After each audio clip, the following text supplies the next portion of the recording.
šla. Prodej od 5. června.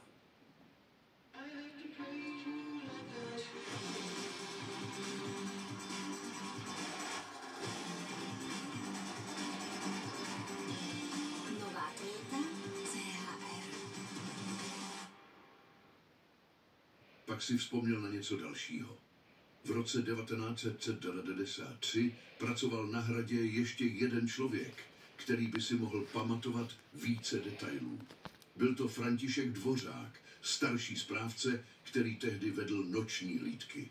František byl známý tím, že si všímal všeho a pamatoval si každý detail.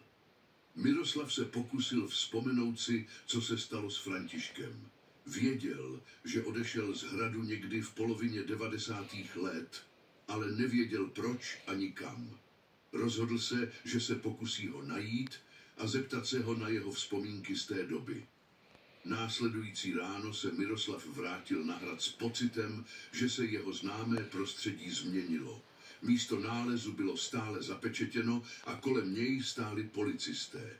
Ostatní zaměstnanci se shlukovali ve skupinkách a šeptali si o tom, co se stalo. Miroslav se vydal